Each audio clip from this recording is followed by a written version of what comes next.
ask yourself this question: what I'm going to speak and talk about, how is it going to affect my environment? How is it going to affect me? And how is it going to affect the people who are going to listen to it?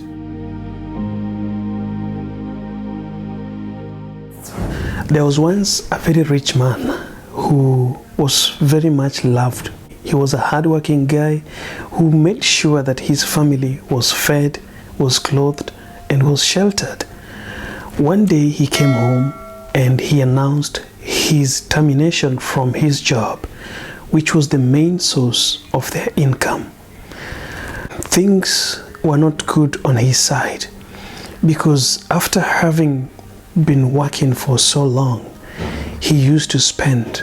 He was so safe. He found himself so comfortable with his job. He never invested and he never saved enough for the future. One day, there was no food in the house and he looked around. There was no money in his pocket. There was no way he could make anything called food for his family.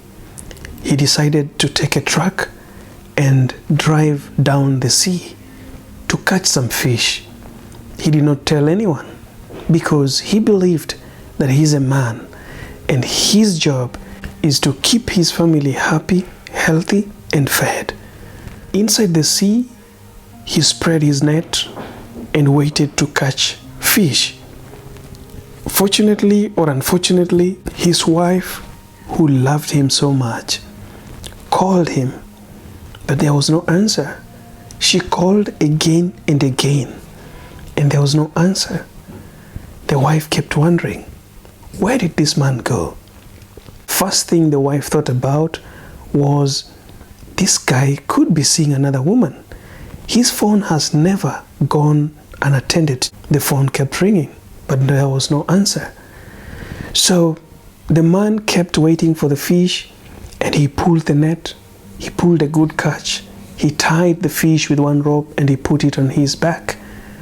He reached to his pocket, he took out the phone, and he found more than 20 missed calls from his wife.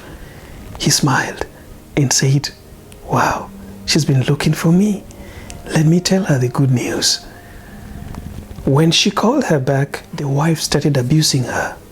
Look at you. You have become a dog, sleeping with every woman in the streets. Where are you now? Why are you not picking my calls? You have to respect me even if you're doing it. Just take my call for God's sake. Just pick it. You don't have to do it and keep it secret from us. Just let us know that you're sleeping with other women. Why can't you attend to my phone? It has never ever happened in my life since we got married. Why didn't you pick my phone?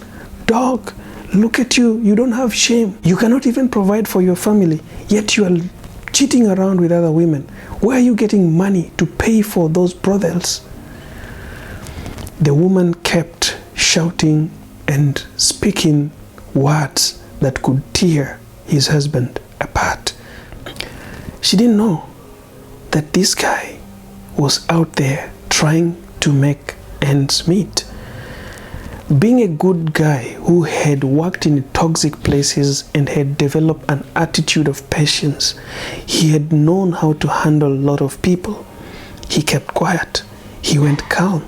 He hung up the phone and switched it off and went back to the truck, drove home, went to the kitchen and dropped the fish inside the fridge. He went to the house. In front of him, the angry woman, still shouting and talking. Then the woman looked at him and he saw this guy dressed in some kind of rags with gumboots and gloves and a hat and is looking wet, and she could not understand what was going on. The man held her on her arms and told her, darling, you have never been like this since we met. What has come over you? We do not have food in the house, and I went outside there to look for food for you, for me, and for our children. You don't have to use bad words on me. I'm your husband. You have to trust me. You have to always believe that my intentions are pure. not picking your call was my mistake. All you needed to do was to seek my audience and not shout and use bad words. At that point, the woman teared down. The woman felt embarrassed. She felt like she did not deserve a chance to be in this man's life again. She felt she had disappointed his man, a man whom has been working so hard in the previous days. Even the times he was still working, he used to provide for the family. He has never been a lazy man. He felt like, this is the end of my story. This man will never trust me. Even as soft as he's speaking, I know he is not going to love me like he loved me before. She asked herself whether to quit, whether to keep going in this relationship. But at the end of it all, she was not peaceful. And I can assure you, for the rest of her life, she will never be peaceful in this marriage. The lesson that we learned from this story, sometimes it is better to take a break of your tongue. Do not use your tongue unless you are sure of what you're talking about. Some people are good and they mean good for us, but because of what we speak, even before they act with their goodness, kindness, honesty, and love, we break them, we tear them down, we make them not to do their best. Before you speak, try to check, look around, ask yourself this question: what I'm going to speak and talk about, how is it going to affect my environment? How is it going to affect me?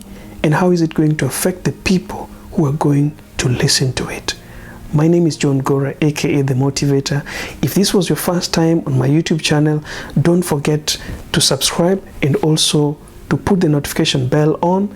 And remember, the more you like it, the more we spread this good news to those people who needed to hear this. Keep smiling real and see you in the next one.